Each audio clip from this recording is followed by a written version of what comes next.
নমস্কাৰ সুপ্ৰভাত আপুনি চাই আছে গুড মৰ্নিং 18 মই জয়ন্ত মাধৱ গোস্বামী আৰু গুড মৰ্নিং 18ত এই মুহূৰ্তত জনা বিগ ব্ৰেকিং নিউজ মহানগৰীৰ বৰাগাঁৱত সংঘটিত হৈছে ভয়ংকৰ ভূমিস্খলন পাহাৰৰ পৰা মাটি আহি খহি ভূমিস্খলনত আবদ্ধ হৈ আছে 4জনকৈ লোক মাটিৰ তলৰ পৰা ইতিমধ্যে 2জনকৈ লোকৰ মৃতদেহ উদ্ধাৰ কৰা হৈছে পশ্চিম বৰাগাঁৱৰ নিজৰা পাৰত সংঘটিত হৈছে এই ভয়ংকৰ অঘটন আবদ্ধ আন 2জনক উদ্ধাৰৰ চেষ্টা বৰ্তমান অব্যাহত ৰাখিছে SDRF আৰু আৰক্ষী বাহিনীয়ে নয়ন ৰাজবংশী নামৰ লোকজনৰ ঘৰত ভাড়াটিয়া হিচাপে আছিল এই 4জন লোক সুবল সৰকাৰৰ ঘৰত মিস্ত্ৰী হিচাপে কৰ্মৰত আছিল এই আবদ্ধ 4জন লোক আবদ্ধ হৈ আছে ধুবুৰীৰ মনোৱাৰ হুছেইন গুলুকগঞ্জৰ আমৰুল হক কোকৰাঝাৰৰ মতিউৰ হক আৰু হাসানুৰ আলী ইতিমধ্যে 2জনৰ মৃতদেহ উদ্ধাৰ কৰা হৈছে ভয়ংকৰ ভূমিস্খলনৰ ঘটনা মহানগৰীৰ বৰাগাঁৱত পাহাৰৰ মাটি ঘৰৰ ওপৰত খহি ভূমিস্খলনত আবদ্ধ হৈ আছিল 4জনকৈ লোক মাটিৰ তলৰ পৰা ইতিমধ্যে 2জনৰ মৃতদেহ উদ্ধাৰ কৰা হৈছে অতি হুকাবহ এটি ঘটনা সংঘটিত হৈছে শ্ৰমিক হিচাপে কৰ্মৰত এই 4জনকৈ লোক আবদ্ধ হৈ আছিল ভূমিস্খলনত পশ্চিম বৰাগাঁৱৰ নিজৰাপাৰাত সংঘটিত হৈছে ভূমিস্খলনৰ এই ভয়ংকৰ ঘটনা আবদ্ধ আন 2জনৰ উদ্ধাৰ অভিযান বৰ্তমান অব্যাহত আছে SDRF আৰু আৰক্ষী ঘটনাস্থলীত উপস্থিত হৈ মাৰাথন উদ্ধাৰ অভিযান চলাই আছে যদিও 2জনৰ মৃতদেহ বা 2জনক এতিয়াও উদ্ধাৰ কৰিব পৰা হোৱা নাই কিন্তু ইতিমধ্যে 2জনৰ মৃতদেহ উদ্ধাৰ কৰা হৈছিল সুবল সৰকাৰ নামৰ লোকজনৰ ঘৰত মিস্ত্ৰী হিচাপে কৰ্মৰত আছিল আবদ্ধ 4জন লোক ইতিমধ্যে আমি পৰিচয় জনাইছো আবদ্ধ হৈ আছিল ধুবুৰীৰ মনোৱাৰ হুছেইন গুলুকগঞ্জৰ আমৰুল হক কোকৰাঝাৰৰ মতিউৰ হক আৰু হাসানুৰ আলী অতি হুকাবহ এটি ঘটনা সংঘটিত হৈছে মুখলধাৰ বৰষুণ অব্যাহত আছে মুখলধাৰ বৰষুণত এই ভয়ংকৰ ভূমিস্খলন য'ত এটা ঘৰত আবদ্ধ হৈ আছিল 4জনকৈ শ্ৰমিক 2জনৰ মৃতদেহ উদ্ধাৰ কৰা হৈছে আৰু সমগ্ৰ অঞ্চলজুৰি বৰ্তমান শোকৰ ছাঁ পৰিছে সতীৰ্থ সাংবাদিক উৎপল হালৈ আছে এই মুহূৰ্তত পোনপটীয়া সম্প্ৰচাৰত উৎপল আপুনি ঘটনাস্থলীত উপস্থিত আছে সবিশেষ জনাও কিমান সময়ত ঘটিল এই অঘটন 2জনৰ মৃতদেহ ইতিমধ্যে উদ্ধাৰ কৰা হৈছে 2জনক এতিয়াও উদ্ধাৰ কৰিব পৰা হোৱা নাই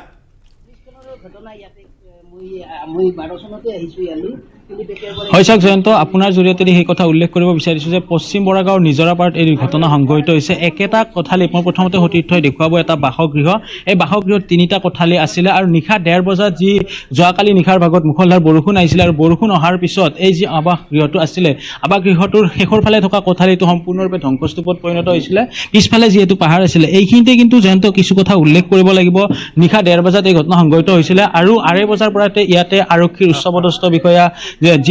ফায়াৰ সাৰ্ভিস বিষয়া সমান্তৰালভাৱে SDRF বাহিনী নিশাৰ ভাগৰৰ পৰা যৎপৰোনাস্তিভাৱে তেখেতসকলে আপ্ৰাণ প্ৰচেষ্টা অব্যাহত ৰাখিছে আৰু ইতিমধ্যে 2জনকৈ লোকৰ মৃতদেহ উদ্ধাৰ কৰিবলৈ সক্ষম হৈছে আৰু 2জন লোক ইতিমধ্যে ভিতৰত আবদ্ধ হৈ থকা হৈছে সতীৰ্থই দেখুৱাইছে এই মুহূৰ্তৰ ভিতৰ ভাগৰ পৰিৱেশ কিদৰে আবদ্ধ হৈ আছে আৰু 2জনকৈ যুৱক অৰ্থাৎ এই 4জন যুৱক আছিলে তেখেতসকলে কৰ্মৰত আছিলে মিস্ত্ৰী হিচাপে এই মুহূৰ্তত উল্লেখ কৰি নয়ন ৰাজবংশীৰ বাসগৃহত এই ঘটনা সংঘটিত হৈছিলে আৰু নয়ন ৰাজবংশীৰ বাসগৃহৰ কাষতে এটা অট্টালিকা অৰ্থাৎ নিৰ্মাণ অট্টালিকা আছে মোৰ সতীৰ্থই এই মুহূৰ্তত দেখুৱাইছে এই যি অট্টালিকা এইটো হৈছে সুবল সৰকাৰৰ অট্টালিকা আৰু এই অট্টালিকা বা বাসগৃহটোত তেখেতসকলে কৰ্মৰত আছিলে মিস্ত্ৰী হিচাপে আপুনি নামসমূহ উল্লেখ কৰিছিলে মনোৱাৰে এই গোটেই কামখিনি ঠিকা লৈছিলে আৰু মনোৱাৰৰ নেতৃত্বত 4জনকৈ লোক এই বাসগৃহটোত আছিলে আৰু সুবল সৰকাৰৰ বাসগৃহত তেখেতসকলে কাম কৰিছিলে আছিলে নয়নমণিৰ ৰাজবংশীৰ বাসগৃহত আৰু নিশা যি মুখলধাৰ বৰষুণ আহিছিলে তাৰে পৰৱৰ্তী পৰ্যায়ত পাহাৰখন খহি আহিছিলে আৰু খহি আহি নিশা তেখেতসকলক আবদ্ধ কৰিছিলে আৰু এই মুহূৰ্তত যি SDRF বাহিনীৰ লোকসকল আছে তেখেতসকলৰ পৰা কিছু কথা জানিবলৈ ছাৰ কি হৈছে মই গম নাপাওঁ একচুৱেলি মই 4টা বজাৰ পিছত গম পাইছোঁ যে এটা হেৰি হৈছে বুলি কিন্তু মই তাৰ লগত খবৰ পাই আহিছোঁ এতিয়া সিহঁত আমাৰ আগতে আমাৰ পাৰ্টি কাম কৰি আছে কিন্তু জনামতে এতিয়া আপোনালোকে যিখিনি কৈ আছে আমি শুনি আছোঁ কিন্তু বহুতে কয় 4জন বুলি কিন্তু 4জন বোলে 3জন বোলে এজন আগতে কালি বজাৰ কৰিব গৈ নাহিলে বোলে 3জন বহুতে কৈছে কেইজন উদ্ধাৰ হৈছে তেনেকৈ 2জনটো হৈছে আৰু এজন আমি দেখি আছোঁ আপুনি উদ্ধাৰ হৈ সংঘ ওলাই আছে আৰু বিভিন্ন সময়ত জাননী প্ৰেৰণ কৰে এই সকলো লোক অঞ্চলতো প্ৰেৰণ কৰা হৈছিলে এইটো হৈছে বিশেষকৈ এইটো ছাইড মই আমাৰ বিশেষ প্ৰশাসনৰ এলেকাত যোনটো কৈ থাকে যে কোনটো এলেকাত বেছি হেৰি তথাপি এওঁলোকক হয়তো আগতীয়াকৈ জিলা প্ৰশাসনে বা কৈছিলে চাগে যেতিয়া মোৰ অৱগত নহয় তথাপিতো তেওঁলোকৰ বিশেষকৈ বৰষুণৰ কালত ইমান কাষত থকাটো তেওঁলোকে নিজেও জানিব লাগে যে বানপানী হয় নে নহয় হয় নহয় নাছিলে গাৰ্ডল নাই গাৰ্ডল আপুনি দেখিছে আপোনাৰ গাৰ্ডল নাই ছাইড তো আৰু ৱালবোৰ দেখিছে আমাৰ 3 ইঞ্চি ৱাল 5 ইঞ্চি ৱাল হ'লেও বেলেগ কথা সমান্তৰালভাৱে জিলা উপায়ুক্ত আহি উপস্থিত হৈছে ঘটনাস্থলীত বুজ লৈছে এই মুহূৰ্তৰ সতীৰ্থই দেখুৱাব সমান্তৰালভাৱে ADCP ডাঙৰীয়া আছে পশ্চিম গুৱাহাটী আৰক্ষী অধীক্ষকৰ সকলো বিষয়ভাৱে আছে আন এটা মৃতদেহ ইতিমধ্যে উদ্ধাৰৰ বাবে আপ্ৰাণ প্ৰচেষ্টা অব্যাহত ৰাখিছে ভিতৰ ভাগত আৰু যদি চোৱা যায় গাৰ্ডৱাল নোহোৱাকৈ এই অট্টালিকা বাসগৃহটোত আছিলে আৰু সমান্তৰালভাৱে ওচৰত কেইজন লোক আছে কি কৈছে টোটাল 4 জন আছে, 2 জন আলটিমেটলি উদ্ধাৰ কৰা হ'ল আৰু নাম্বাৰ 3 মানে উদ্ধাৰ হ'ব, তাৰপিছত 4 জন চলি আছে আৰু যথেষ্ট কষ্ট কৰিছে নিশাৰ ভাগত। হয় হয় হয়, ৰাতিৰ পৰাই লাগি থকা গৈছে।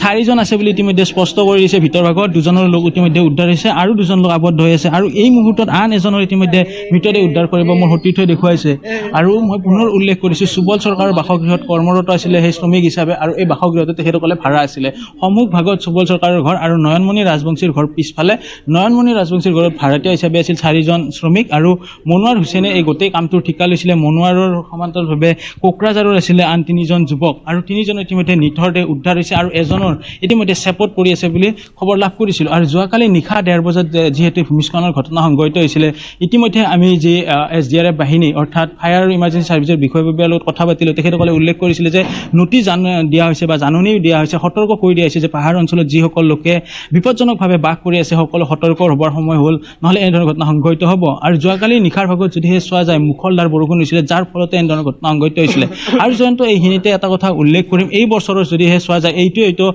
যদিহে চোৱা যায় বছৰ আৰম্ভণিতে বা সেই যি বাৰিষা আহিলে ভূমিস্খলনৰ ঘটনা সংঘটিত হয়, এই বছৰ কিন্তু সৰ্বশ্ৰেষ্ঠ ভূমিস্খলন বুলি ক'ব লাগিব। কাৰণ একেটা ভূমিস্খলনতে 4 জনকৈ লোক নিহত হৈছে অৰ্থাৎ মৃত্যুমুখত পৰিছে। এক প্ৰকাৰ ক'ব পাৰি এক ভয়ংকৰ ভূমিস্খলনৰ ঘটনা সংঘটিত হৈছিলে আৰু পাহাৰৰ মাটি খহি আহিছিলে য'ত গাৰ্ড ৱাল নাছিলে, যাৰ ফলত এনেধৰণৰ ঘটনা সংঘটিত হৈছে। আৰু সমান্তৰালভাৱে APS গৰাকী আমি যি মন্তব্য লৈছিলোঁ তেখেতৰ পৰা SDRF বাহিনী, তেখেতে উল্লেখ কৰিছে অকল এইখন পাহাৰে নহয়, ব্ৰহ্মপুত্ৰ ওচৰ পাজৰ বা লালমাটি, বশিষ্ঠ, গড়ভঙা এনেধৰণৰ গড়চুকৰ যিসমূহ অঞ্চল আছে, এই সকলো অঞ্চলত যিসকল পাহাৰত বিপদজনকভাৱে বসবাস কৰি আছে, সকলো বসবাস কৰা লোককে ইতিমধ্যে স্থান ত্যাগ কৰাৰ বাবে নিৰ্দেশনা দিছে। আৰু আমি বতৰ বিজ্ঞান কেন্দ্ৰৰ লগতো যোগাযোগ কৰিছিলোঁ, তেখেতসকলেও স্পষ্টভাৱে উল্লেখ কৰিছিলে যে আগন্তুক কেইটামান দিন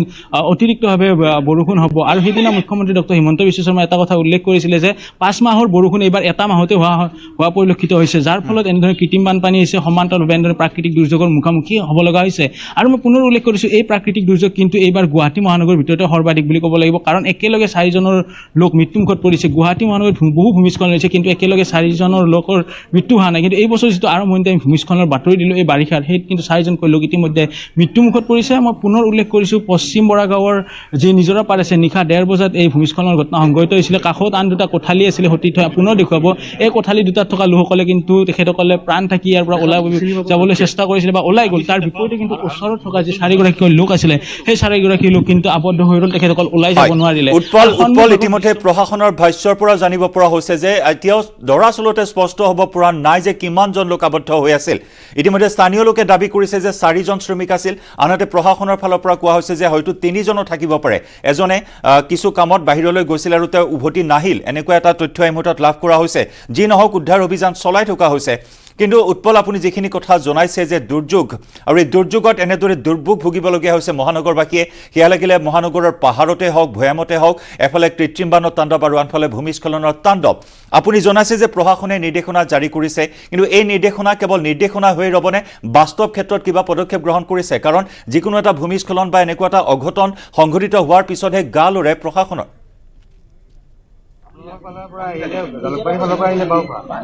হয় চাওক, এই বিষয়ে আমি দিছপুৰ ৰাজচক্ৰ বিষয়া, সমান্তৰালভাৱে আজাৰা ৰাজচক্ৰ বিষয়া, কেইবাটাও ৰাজচক্ৰ বিষয়াৰ সৈতে যোগাযোগ স্থাপন কৰিছিলোঁ আৰু তেখেতসকলৰ পৰা জানিবলৈ চেষ্টা কৰিছিলোঁ যে কিয় আপোনালোকে নটিচ জাননী বা জিলা উপায়ুক্তই জাননী প্ৰেৰণ কৰি আচলতে দায়িত্ব সামৰে নেকি? কাৰণ জাননী দিয়াৰ পৰৱৰ্তী পৰ্যায়ত তেখেতসকলৰ দায়িত্ব আছিলে যে এবাৰ চেক কৰিব লাগিছিলে বা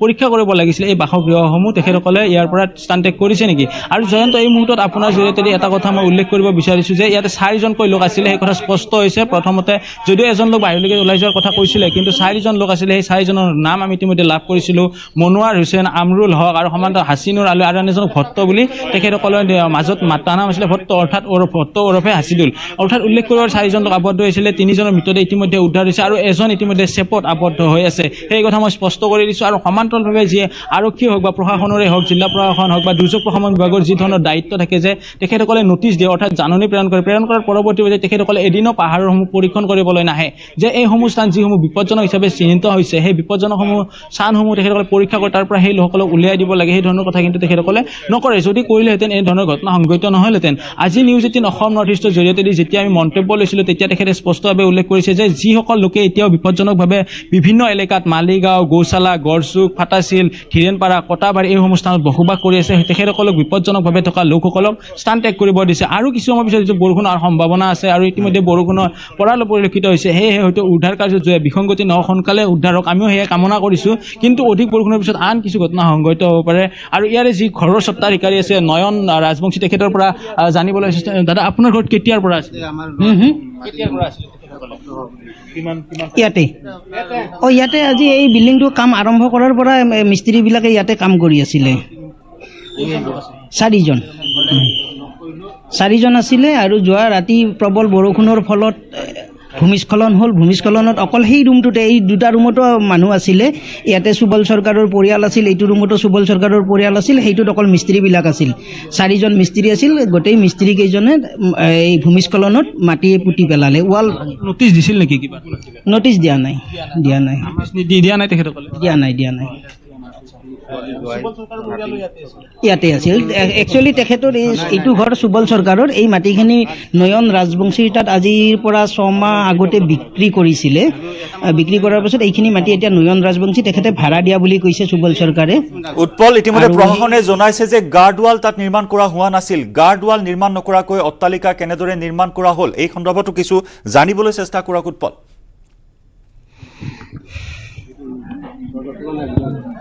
হয় স্যাৰ আমি তেখেতসকলৰ মন্তব্য ল'বলৈ চেষ্টা কৰিম যেহেতু এতিয়া কৰ্মত নিয়োজিত হৈ আছে তেখেতসকল ভিতৰ ভাগত আছে আৰু ভিতৰ ভাগৰ পৰা ওলাই আহিলে আমি সেই কথা সুধিবলৈ চেষ্টা কৰিম আৰু সমান্তৰালভাৱে এইখিনিত এটা কথা উল্লেখ কৰিব লাগিব যে নয়ন ৰাজবংশীৰ এতিয়া ইতিমধ্যে কথা পাতিলোঁ যে বাসগৃহৰ গৰাকী আছিলে তেখেতক সুধিছিলোঁ যে চৰকাৰ প্ৰশাসনে জাননী প্ৰেৰণ কৰিছিল নেকি কিন্তু তেখেতসকলে স্পষ্টভাৱে উল্লেখ কৰিছে যে জাননী প্ৰেৰণ কৰা নাই এক প্ৰকাৰ চৰকাৰ প্ৰশাসনে যে কোনোবাখিনিত গাফিলতি কৰিছে সেয়া কিন্তু স্পষ্ট হৈ পৰিছে বা ৰাজচক্ৰ বিষয়াই হওক বা দুৰ্যোগ প্ৰশমন বিভাগে হওক ফায়াৰ এণ্ড ইমাৰ্জেঞ্চি ছাৰ্ভিচে হওক সকলোৱে যিধৰণে তৎপৰ হ'ব লাগিছিলে বা তেখেতসকলে যিধৰণে তৎপৰ নোহোৱাকৈ এনেধৰণৰ ঘটনা সংঘটিত কৰিছে বা জাননী প্ৰেৰণ নকৰাকৈ জাননী প্ৰেৰণ কৰা বুলি কৈছে সেয়া কিন্তু ৰহস্য সৃষ্টি হৈছে বা প্ৰতিটো অঞ্চলতে তেখেতসকলে মানুহৰ জীৱনক লৈ হেতালি খেলিছে নেকি এনেধৰণৰ কথা ইতিমধ্যে আহি পৰিছে আৰু সতীৰ্থ এই মুহূৰ্ততো দেখুৱাই আছোঁ আমি পশ্চিম বৰাগাঁৱৰ যি নিজৰা মাজত দুৰ্ঘটনা সংঘটিত হৈছিলে একেলগে 4জনকৈ শ্ৰমিক আবদ্ধ হৈ মৃত্যুমুখত পৰিছে 3জনৰ নিথৰ দেহ ইতিমধ্যে উদ্ধাৰ হৈছে আৰু এজনৰ নিথৰ দেহ উদ্ধাৰৰ বাবে অপ্ৰাণ প্ৰচেষ্টা অব্যাহত ৰাখিছে নিশা 1:30 বজাত সংঘটিত হৈছিল ঘটনা আৰু এতিয়া 1:30 বজাৰ পৰা যদি এতিয়া চোৱা যায় সময় 8:10 উকলি গৈছে প্ৰায়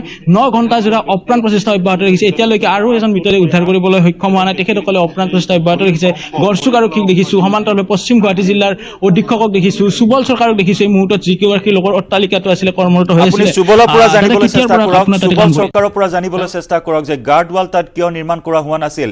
গাৰ্ডৱাল নিৰ্মাণ নকৰাকৈ অট্টালিকা কেনেদৰে নিৰ্মাণ কৰা হ'ল তাত ভাড়া দি থাকে আৰু যিজন মাটিৰ মালিক আছে তেখেতৰ পৰা আমিও ভাড়া থাকোঁ যোৱাকালি কি হৈছিলে যোৱাকালিতো এই বৰষুণতে পাহাৰত খহি কিনে এনেকৈ এক্সিডেণ্ট হৈ গ'ল আৰু আপোনালোকৰ একো নহয় আমিতো লাগত বাচি গ'ল আৰু মোৰ নাতিন ছোৱালী মাজৰ মুঠ আছিলে গাৰ্ডৱাল আছেনে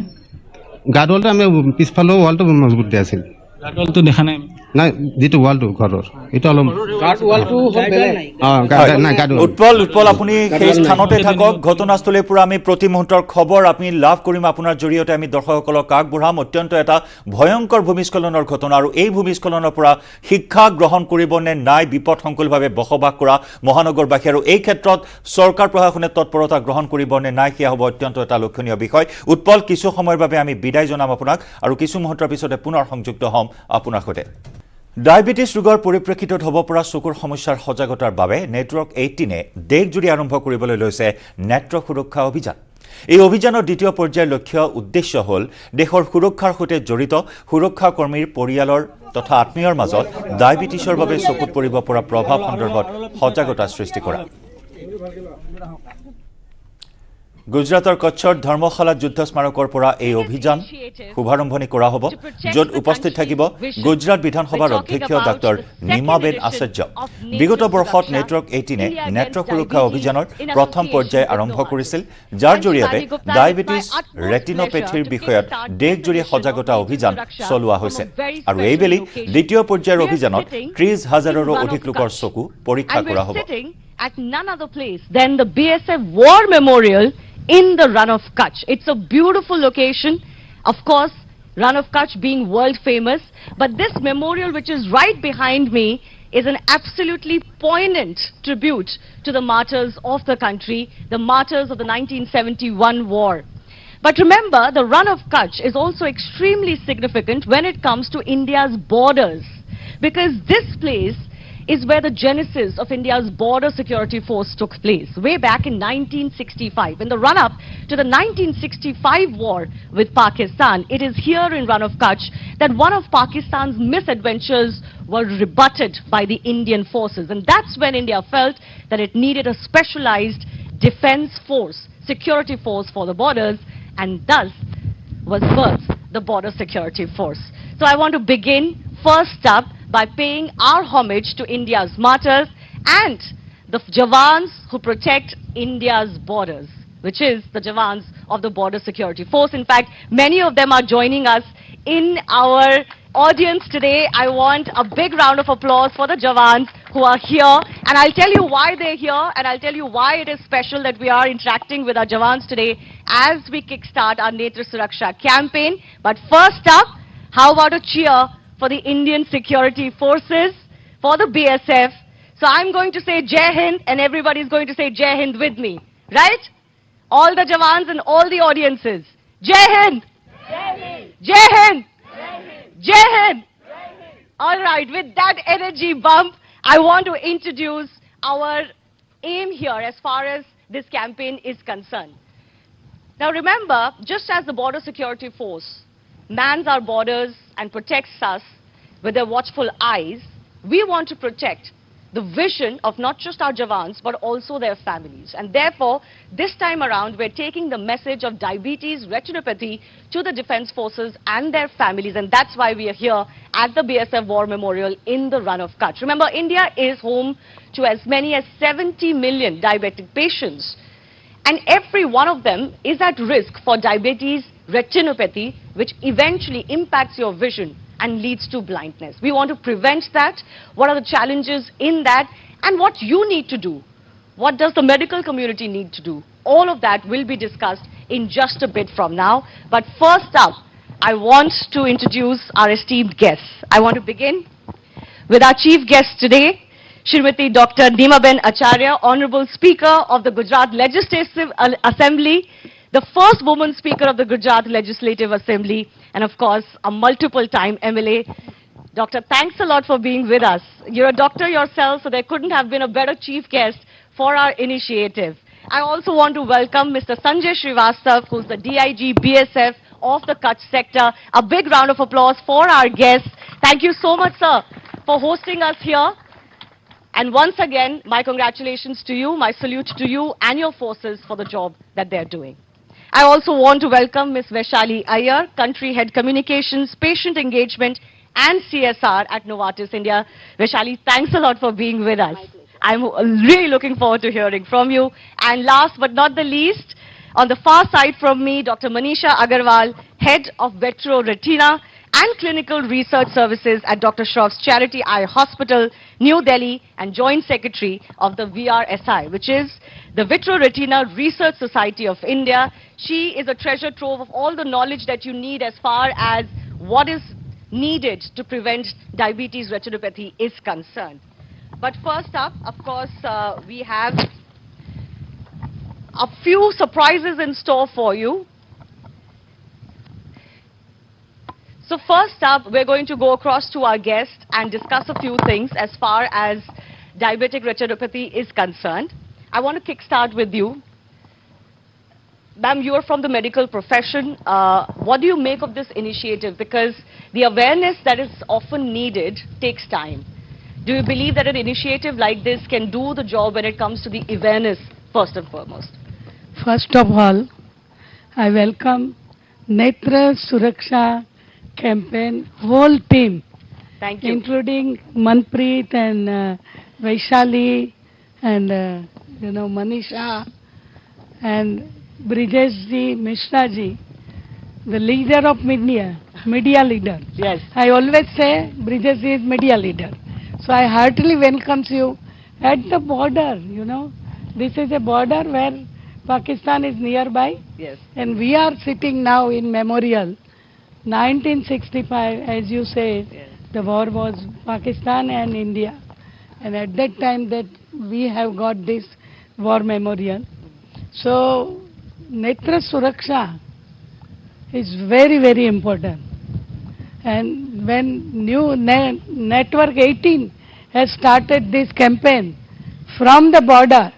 So I really congratulate you, and I wish best wishes, my heartiest best wishes, that it started from BSF camp, because eyes are very important.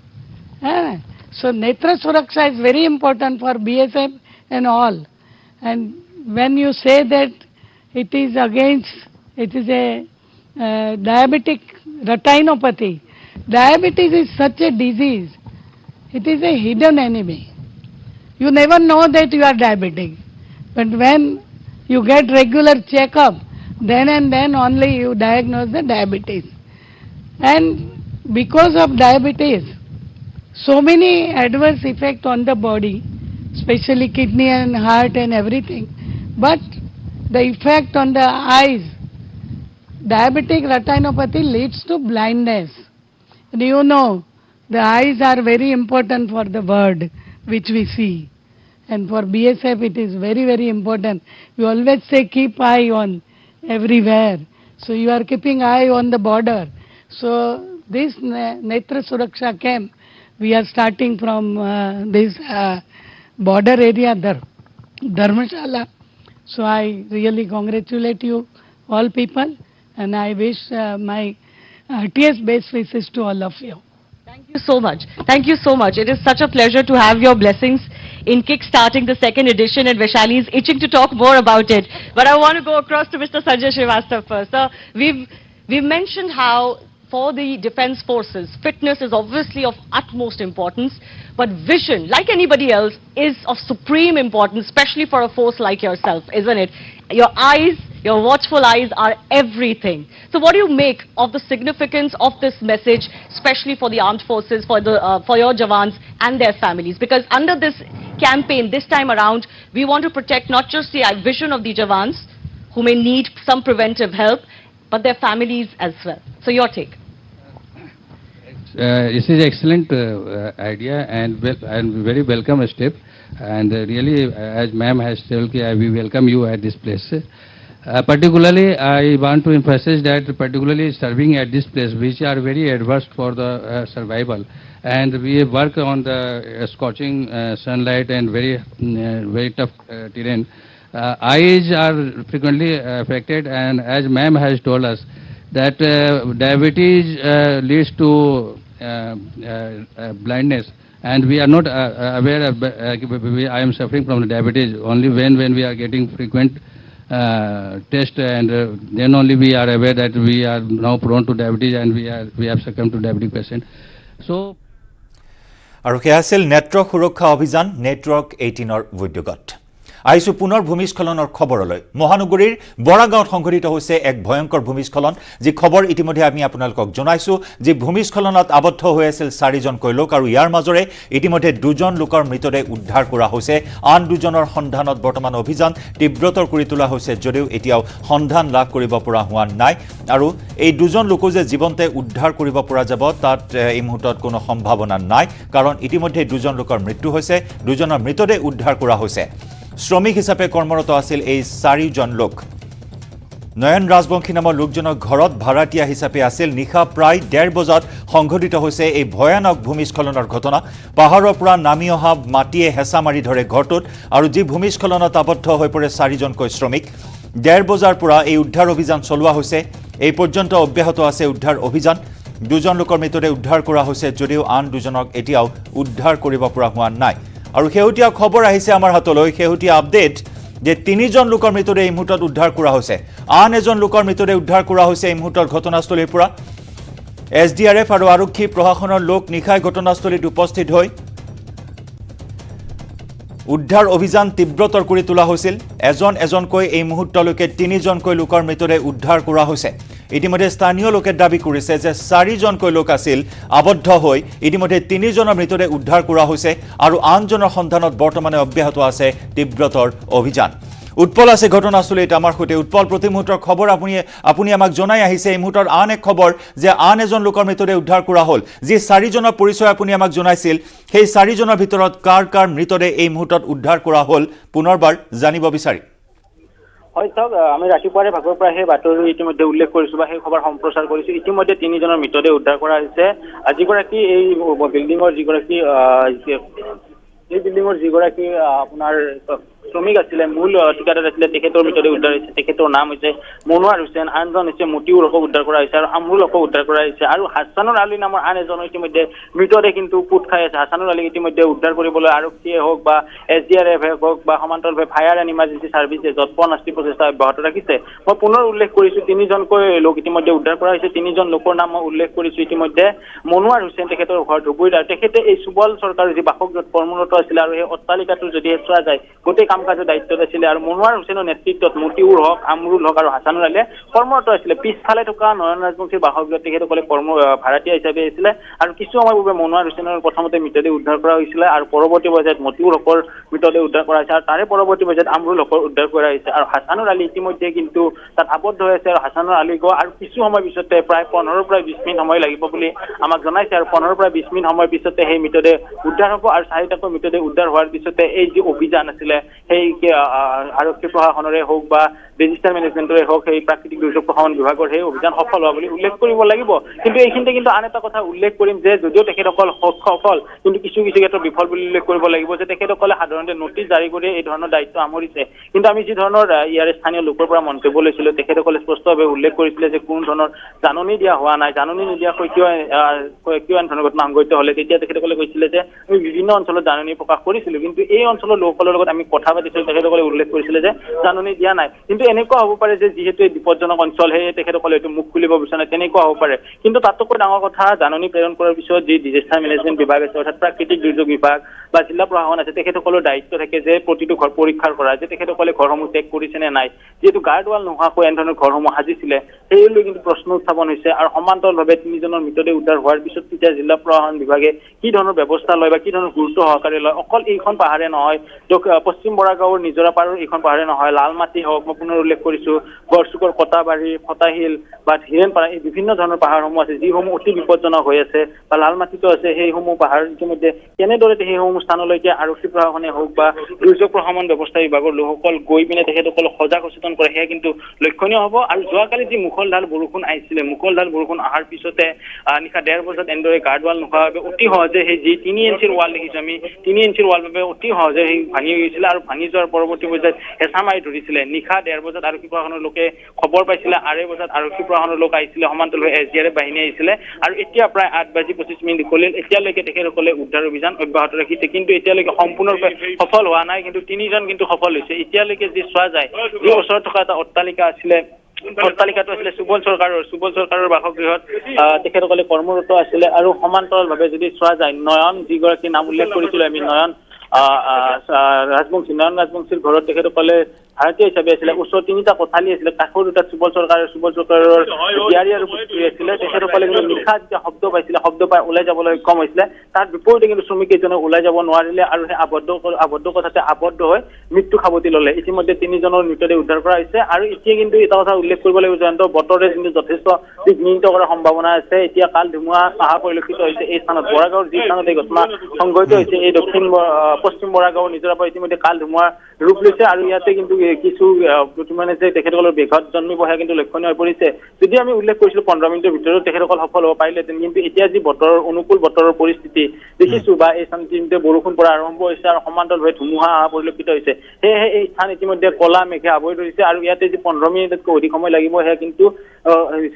ঠিক হৈ পৰিছে ইয়াতে কোনো কাৰণতে এতিয়া 15 মিনিটত উদ্ধাৰ অভিযান সফল হ'ব নোৱাৰে কাৰণ বৰষুণ অহাৰ লগে লগে পুনৰ সেই স্থানত ভূমি বা মাটি খহি আহিব গাৰ্ড ৱাল যিহেতু নাই সেই প্ৰটেকশ্যন কৰিব নোৱাৰিব এই ধৰণৰ ঘটনা 15 মিনিটত যে তেখেতসকল সফল হ'ব পাৰিব সেয়া কিন্তু এই মুহূৰ্তত কিন্তু প্ৰশ্ন উত্থাপিত হ'ব সেই 15 মিনিটত যে নোৱাৰে সেই কিন্তু এক প্ৰকাৰ খাটাং হৈ পৰিছে কাৰণ ইতিমধ্যে বৰষুণ দিয়া আৰম্ভ কৰিছে অঞ্চল যদি চোৱা যায় মেঘেৰে আৱৰি ধৰিছে আৰু সমান্তৰালভাৱে বৰষুণ পৰিছে ধুমুহা আহিছে অৰ্থাৎ তেখেতসকলক বিঘ্নিত কৰিব SDRF 2:30 বজাৰ পৰা যৎপৰোনাস্তি প্ৰচেষ্টা অব্যাহত ৰাখিছে কিন্তু শেষ মুহূৰ্তত কিন্তু এই মুহূৰ্তত তেখেতসকলক যে বতৰে বিঘ্নিত জনাব সেয়া কিন্তু স্পষ্ট হৈ পৰিছে নিশ্চয় বতৰে যথেষ্ট জটিলতাৰ সৃষ্টি কৰিব উদ্ধাৰ অভিযানত আপুনি ঘটনাস্থলীৰ পৰা প্ৰতি মুহূৰ্তৰ খবৰ উৎপল আমাক জনাই আহিছে প্ৰশাসনৰ ভূমিকাৰ কথা আপুনি জনাইছে উৎপল আমি যদি চাও এনেদৰে অবাধে দখল চলি আহিছে পাহাৰত অবাধ খনন চলি আহিছে অবৈধ নিৰ্মাণ চলি আহিছে আৰু যাৰ ভয়ংকৰ পৰিণাম এই মুহূৰ্তত আমি দেখিবলৈ পাইছো এয়াই প্ৰথম ঘটনা নহয় উৎপল ইয়াৰ পূৰ্বেও ভূমিস্খলনৰ ঘটনা প্ৰায় সংঘটিত হৈ আহিছে মহানগৰীত যদি আমি প্ৰশাসনৰ ভূমিকালৈ আকৌ এবাৰ আহো প্ৰশাসনৰ ভূমিকা কিন্তু সন্দেহজনক আপুনি সেইখিনি কথা ইতিমধ্যে আমাক জনাইছে যি সময়ত এনেকুৱা এটা বতৰ বিজ্ঞান কেন্দ্ৰই প্ৰকাশ কৰিছে মুখলধাৰ বৰষুণ হ'ব যি সময়ত হেল্পলাইন নম্বৰ মুকলি কৰিব লাগিছিল বা যি সময়ত সজাগতা সৃষ্টি কৰিব লাগিছিল এই অবৈধ নিৰ্মাণ সমূহৰ বিৰুদ্ধে ব্যৱস্থা গ্ৰহণ কৰিব লাগিছিল কোনো এটা পদক্ষেপেই কিন্তু গ্ৰহণ কৰা পৰিলক্ষিত হোৱা নাই আজিৰ তাৰিখলৈ উৎপল হয় স্যাৰ সেই কথাই উল্লেখ কৰিছো 768খন নথি জাননী কৰাইছিল দিছপুৰ ৰাজচক্ৰ বিষয়াৰ অধীনত সেয়া লাগিলে যদি চোৱা যায় লালমাটি হাতীগাঁও ফটাশিল বা গণেশগুৰি অঞ্চল যিসমূহ পাহাৰ আছে পাহাৰ অঞ্চলত লোকসকলৰ তেখেতসকলে নথি জাননী কৰি বা জিলা উপায়ুক্তগৰাকীয়ে নথি জাননী কৰি দায়িত্ব সামৰিছিলে কিন্তু তেখেতসকলৰ তাৰ কৰি যিহেতু এটা বিভাগ আছে দুৰ্যোগ প্ৰশমন বিভাগ অসম চৰকাৰে প্ৰতি বছৰে এই বিভাগটোৰ নামত কোটি কোটি টকা খৰচ কৰে সমান্তৰালভাৱে জিলা প্ৰশাসনৰ কোটি কোটি টকা খৰচ কৰে তেখেতসকলৰ দায়িত্ব আছিলে যে মুখলধাৰ বৰষুণ যদি চোৱা যায় মুখ্যমন্ত্ৰীগৰাকীয়ে স্পষ্টভাৱে উল্লেখ কৰিছে অনাগত 5 মাহত হ'ব লগা বৰষুণ এইবাৰ এটা মাহতে বৰষুণ হৈছে যাৰ ফলত গুৱাহাটী মহানগৰীত কৃত্ৰিম বানপানীৰ নিচিনা ঘটনা সংঘটিত হৈছে বা ভূমিস্খলনৰ নিচিনা ঘটনা সংঘটিত হৈছে কিন্তু জয়ন্ত এইখিনিত এটা কথা উল্লেখ কৰিম গুৱাহাটী মহানগৰীত যদি চোৱা যায় কেইবাটাও ভূমিস্খলন হৈছে কিন্তু আজি ভূমিস্খলনটো যদি চোৱা যায় সৰ্বাধিক ক্ষতিগ্ৰস্ত হোৱা বুলি উল্লেখ কৰিব লাগিব একেলগে 4জনকৈ লোকৰ ইতিমধ্যে প্ৰাণ হানি হৈছে পূৰ্বৰ ভূমিস্খলনৰ বাতৰি সম্প্ৰচাৰ কৰি সৰ্বাধিক 1জন 2জন বা 3জনলৈকে যায় কিন্তু 4জনৰ একেলগে যোৱা নাছিলে মৃত্যুদেহ বা তেখেতসকলে নিহত হ'ব লগা পৰিলক্ষিত হোৱা নাছিলে এইবাৰ কিন্তু একেলগে 4জনকৈ লোকৰ প্ৰাণ হানি হৈছে এইবাৰ পৰা উল্লেখ কৰিব পাৰি যে ভূমিস্খলনে কি ভয়ংকৰ ৰূপ লৈছিলে আৰু সমান্তৰালভাৱে গাৰ্ডৱাল নথকাভাৱে এই ধৰণৰ ঘটনা সংঘটিত হৈছিলে আৰু তাৰ সমান্তৰালভাৱে যদি আমি জিলা প্ৰশাসন দুৰ্যোগ প্ৰশমন বিভাগৰ ফালে যাওঁ বা SDRF বা ফায়াৰ ইমাৰ্জেঞ্চি ছাৰ্ভিচ তেখেতসকলে কিন্তু আজি যদি চোৱা যায় নিশা 8 বজাৰ পৰা এতিয়ালৈকে কামত নিয়োজিত হৈ আছে কিন্তু তেখেতসকলে পূৰ্বৰে পৰা যেনেদৰে হস্তম হৈ থাকিলে হয় যে যিসমূহ পাহাৰ অঞ্চল আছে য'ত তেখেতসকলে নটিচ প্ৰেৰণ কৰা হৈছে তেখেতসকলে ঘৰ খালী কৰিছে নে নাই সেইসমূহ যদি ভিজিট কৰিলে হয় বা পৰীক্ষা কৰিলে হয় তেখেতসকলে এই অঞ্চল এৰিছে নে নাই সমান্তৰালভাৱে কিন্তু আৰক্ষীৰো ভূমিকা আছে জিলা প্ৰশাসনৰ ভূমিকা আছে আপতকালীন সেৱাৰ কথা আছে গোটেইখিনি যদি তেখেতসকলে নজৰত ৰাখি লৈ বা তদাৰক কৰিলেহেঁতেন তেতিয়াহ'লে কিন্তু এই ঘটনাৰ প্ৰতি পুনৰ নহ'লেহেঁতেন আৰু আজি যেতিয়া আমি তেখেতসকলৰ মন্তব্য লৈছিলোঁ এগৰাকী উচ্চপদস্থ বিষয়াৰ জিলা প্ৰশাসন বিভাগত তেখেতে স্পষ্টভাৱে উল্লেখ কৰিছে বা সকলোকে আহ্বান জনাইছে যিসমূহ ইতিমধ্যে বিপদজনক হিচাপে চিহ্নিত হৈছে তেখেতসকলক সেই স্থান ত্যাগ কৰিবলৈ গৈছে আৰু পূৰ্বে উল্লেখ কৰিছিলোঁ জয়ন্ত যে 15 মিনিটৰ ভিতৰত উদ্ধাৰ কাৰ্য সম্পন্ন হ'লেহেঁতেন বুলি কিন্তু এতিয়া যি বতৰে বিধি পথালি দিছে জটিল ৰূপ ধাৰণ কৰিছে এই অঞ্চলত এতিয়া কলা মেঘে আগুৰি ধৰিছে সমান্তৰালভাৱে যথেষ্ট বৰষুণ হোৱা পৰিলক্ষিত হৈছে যাৰ ফলত এতিয়া কিন্তু এই স্থানত উদ্ধাৰ কাৰ্য কিছু ব্যাঘাত জন্মাব আৰু তেখেতসকলে উদ্ধাৰ যে কিছু আৰু পলম হ'ব সেয়া কিন্তু স্পষ্ট হৈ পৰিছে কিন্তু মই পুনৰ উল্লেখ কৰিছোঁ আজি যি তেখেতসকলে ত্যাগ স্বীকাৰ কৰি কৰ্তব্য পালন কৰিছে সেয়া কিন্তু অকপট স্বীকাৰ কৰিব লাগিব আমি যিহেতু ৰাতিপুৱা প্ৰায় 4 বজাত আহি উপস্থিত হৈছিলোঁ তেতিয়াৰ পৰাই তেখেতসকলে দেখিছিলোঁ যে বৰষুণৰ বাধা বিঘিনি সকলো নেওচি তেখেতসকলে গাৰ্ড ৱাল নথকা এখন যিখন ৱাল ভাঙি পৰিছে সম্পূৰ্ণ এটা ইটাকৈ তেখেতসকলে খহাই তেখেতসকলে যি স্থান আবদ্ধ হৈছিলে সেই সকলো কিন্তু সামগ্ৰী তেখেতসকলে ছাইড কৰি লৈছিলে সকলো ছাইড কৰি লৈ তেখেতসকলে উদ্ধাৰ অভিযান অব্যাহত ৰাখিছিলে এতিয়া যি সময় এতিয়া 8:30 এই সময়ত কিন্তু বতৰৰ যদি পৰিৱেশ চোৱা যায় অতি ভয়ংকৰ ৰূপ লোৱা পৰিলক্ষিত হৈছে আৰু যিকোনো মুহূৰ্তত তাত থকা ভূমি আৰু খহি পৰাৰ সম্ভাৱনা আছে পাহাৰৰ ভূমি পুনৰ খহিৰ কিন্তু সম্ভাৱনা আছে হয়তো আমি কিছু সময় পিছত যদি এনেধৰণৰ ঘটনা সংঘটিত হয় আমি অন কেমেৰা দেখুৱাবলৈ সক্ষম হ'ম বা চেষ্টা কৰিম News 18 অসম নৰ্থইষ্ট দৰ্শকসকলক যে পাহাৰ কেন্দ্ৰৰে খহি পৰিব বা পৰু হৈ আছে সেই দৃশ্য কিছু সময় পিছতে আমি দেখুৱাবলৈ অত্যন্ত ভূমিস্খলন প্ৰবণ এটা অঞ্চল এই মুহূৰ্তত উৎপল আপুনি আমাক জনাই আছে তাৰ পাৰ্শ্বৱৰ্তী বাসগৃহসমূহ এই মুহূৰ্তত খালী কৰা হৈছে নে নাই সেইখিনি সতৰ্কতামূলক ব্যৱস্থা এই মুহূৰ্তত গ্ৰহণ কৰা হৈছে নে নাই হয় পিছফালে এটা বাসগৃহ আছিলে আমি সেই মানুহঘৰলৈকে গৈছিলোঁ বা সেই বাসগৃহলৈকে গৈছিলোঁ তেখেতসকলে কোনো ধৰণৰ মন্তব্য দিবলৈ চেষ্টা হোৱা নাই কিন্তু তেখেতসকলে তালি টোপোলা বান্ধি থকা আমি পৰিলক্ষিত হৈছিলোঁ কিন্তু এই মুহূৰ্তলৈকে কিন্তু সেই স্থান তেখেতসকলে ত্যাগ কৰা নাই বা জিলা প্ৰশাসনৰ সকলো লোক এই স্থান ব্যস্ত হৈ থকা বাবে সেই স্থানলৈকে যোৱা নাই পিছফালে যি টেলিভিশ্যনৰ স্ক্ৰীণত দেখি আছে যে পিছফালে পাহাৰখনৰ পিছফালে যিটো বাসগৃহ আছে তাৰ সমীপতে এটা কুঁৱা আছে কুঁৱাটো কিন্তু যিকোনো মুহূৰ্তত খহি আহিব পাৰে আৰু এই মুহূৰ্তত কিন্তু যদি চোৱা যায় এই অঞ্চলত বতৰে যথেষ্ট বিঘিনি প্ৰদান কৰিছে কোনো কাৰণতে ইয়াতে এতিয়া উদ্ধাৰ অভিযান চলাবলৈ সক্ষম নহ'ব কাৰণ ইয়াতে যদি চোৱা যায় এক ধাৰাসাৰ বৰষুণ দিছে আৰু এই ধাৰাসাৰ বৰষুণৰ মাজত কোনো কাৰণতে এতিয়া উদ্ধাৰ কৰিব নোৱাৰিব কাৰণ পুনৰ মাটি খহি পৰাৰ সম্ভাৱনা আছে কাৰণ পিছফালে এটা কুঁৱা আছে কুঁৱাটো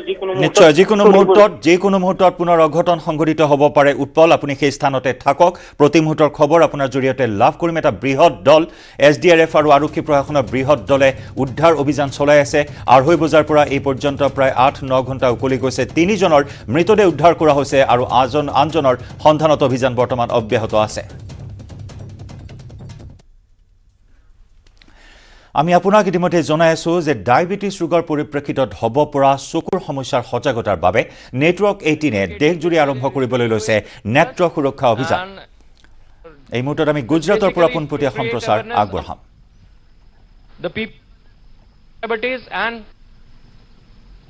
the people who has to avoid things, how to avoid these things and how to manage your diabetes. Thank you very much.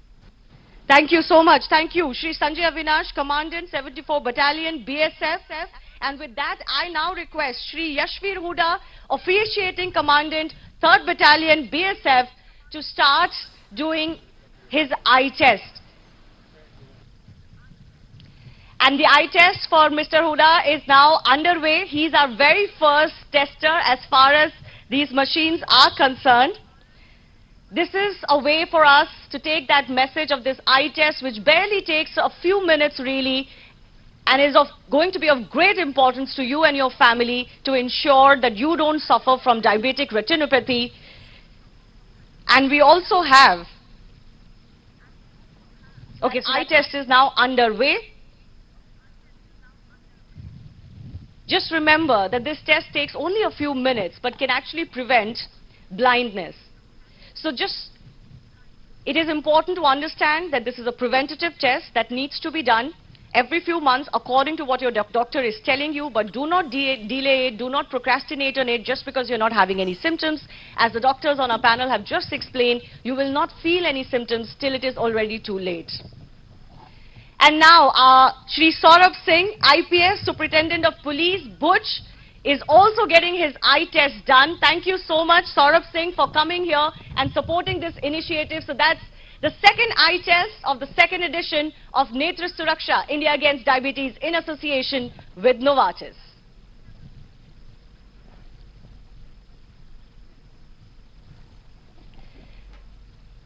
I thank Shri Sanjay Avinash, Shri Yashveer Huda and Shri Saurabh Singh one more time for kick-starting and teeing off really our eye testing as far as the second edition of Netra Suraksha, India Against Diabetes, in association with Novartis, is concerned. And on that note, I also want to go across to my colleagues, our reporters joining us from Delhi and Bengaluru and Chennai and more cities. But first up, let's go across to Delhi.